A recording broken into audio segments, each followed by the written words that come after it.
My fellow Americans, this is Liberation Day. 67%, I think you can, for the most part, see it. Those with good eyes, with bad eyes. We didn't want to it's very windy out here. We didn't want to bring out the big charts because it had no chance of standing. Hopefully, you're going to look back in years to come and you're going to say, you know, he was right. This has turned out to be one of the most important days in the history of our country. April 2nd, 2025 will forever be remembered as the day American industry was reborn, the day America's destiny was reclaimed, and the day that we began to make America wealthy again. We're going to make it wealthy, good and wealthy. For decades, our country has been looted, pillaged, raped, and plundered by nations near and far, both friend and foe alike. American steel workers, auto workers, farmers, and skilled craftsmen, we have a lot of them here with us today. They really suffered gravely. They watched in anguish as foreign leaders have stolen our jobs, foreign cheaters have ransacked our factories, and foreign scavengers have torn apart our once beautiful American dream. We had an American dream that you don't hear so much about. You did 4 years ago, and you are now, but you don't too often, and for many years and decades even, you didn't hear too much about. Our country and its taxpayers have been ripped off for more than 50 years, but it is not going to happen anymore. It's not going to happen. In a few moments, I will sign a historic executive order instituting reciprocal tariffs on countries throughout the world. Reciprocal, that means they do it to us and we do it to them. Very simple. Can't get any simpler than that. China, first row. China, 67%. That's tariffs charged to the USA, including currency manipulation and trade barriers. So 67%, I think you can, for the most part, see it. Those with good eyes, with bad eyes. We didn't want to it's very windy out here. We didn't want to bring out the big charts because it had no chance of standing. European Union, they're very tough, very, very tough traders. You know, you think of European Union, very friendly. They rip us off. It's so sad to see. It's so pathetic. 39%, we're going to charge them 20%, so we're charging them essentially half. United Kingdom, 10%, and we'll go 10%, so we'll do the same thing. South Africa, 60%, 30%, and they've got some bad things going on in South Africa. You know, we're paying them billions of dollars, and we cut the funding because a lot of bad things are happening in South Africa. The fake news ought to be looking at it. They don't want to report it. But you see the numbers. The numbers are so disproportionate. They're so unfair. At the same time, we will establish a minimum baseline tariff of 10%. You notice that on the chart. And that'll be on other countries to help rebuild our economy and to prevent cheating. So we're going to have a minimum of cheating, and we're going to be very severe on the people that at the gate that watch the tariffs and watch the product coming in, because there's been a lot of bad things happening at the gate.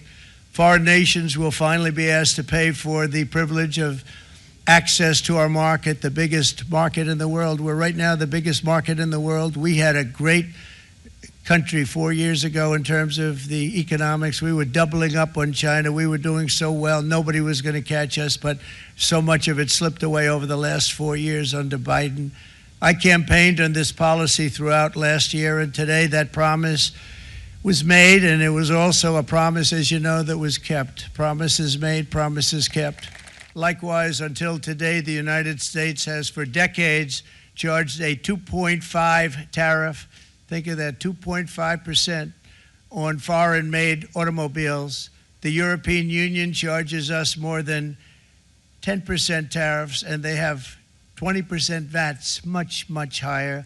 India charges 70%, and perhaps, worst of all, are the non-monetary restrictions imposed by South Korea, Japan, and very many other nations. But such horrendous imbalances have devastated our industrial base and put our national security at risk. I don't blame these other countries at all for this calamity. I blame former presidents and past leaders who weren't doing their job. They let it happen, and they let it happen to an extent that nobody can even believe. That's why, effective at midnight, we will impose a 25% tariff on all foreign-made automobiles.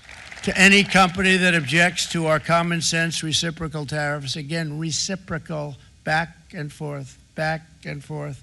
And I call this kind reciprocal. This is not full reciprocal. This is kind reciprocal. But what we do is we cut it in half. We charge them. My answer is very simple if they complain. If you want your tariff rate to be zero, then you build your product right here in America, because there is no tariff if you build your plant, your product in America. And we've seen companies coming in like we've never seen before. Likewise to all of the foreign presidents, prime ministers, kings, queens, ambassadors, and everyone else who will soon be calling to ask for exemptions from these tariffs, I say, terminate your own tariffs, drop your barriers, don't manipulate your currencies. They manipulate their currencies like nobody can even believe, which is a bad, bad thing and very devastating to us, and start buying tens of billions of dollars of American goods. Tariffs give our country protection against those that would do us economic harm, and many people were looking to do us economic harm. Maybe not so obviously, but they were doing tremendous economic harm. But even more importantly, they will give us growth. These tariffs are going to give us growth like you haven't seen before, and it'll be something very special to watch. I am so looking forward, and Brian, it's going to happen even faster than you said. You know, you might say, but it's already started. This is one of the most important days, in my opinion, in American history. It's our declaration of economic independence. For years, hardworking American citizens were forced to sit on the sidelines as other nations got rich and powerful, much of it at our expense. But now it's our turn to prosper, and in so doing, use trillions and trillions of dollars to reduce our taxes and pay down our national debt, and it'll all happen very quickly. With today's action, we are finally going to be able to make America great again, greater than ever before. Jobs and factories will come roaring back into our country, and you see it happening already. We will supercharge our domestic industrial base. We will pry open foreign markets and break down foreign trade barriers.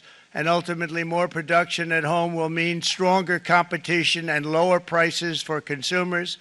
This will be indeed the golden age of America. It's coming back, and we're going to come back very strongly.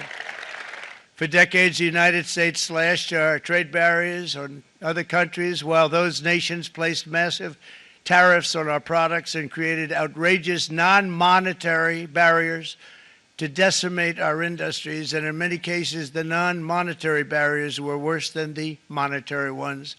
They manipulated their currencies, subsidized their exports, stole our intellectual property, imposed exorbitant VAT taxes to disadvantage our products, adopted unfair rules and technical standards, and created filthy pollution havens. They were absolutely filthy, but they always came to us and they said, we're violating, we should pay for it.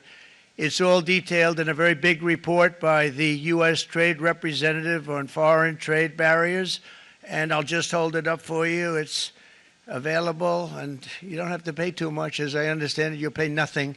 It's a lot of work for something, actually, because it's a special book. It's very, frankly, it's very upsetting when you read it, when you see what people have been doing to us for 30 years. But those days are over. Let me offer just a few examples of the vicious attacks our workers have faced for so many years.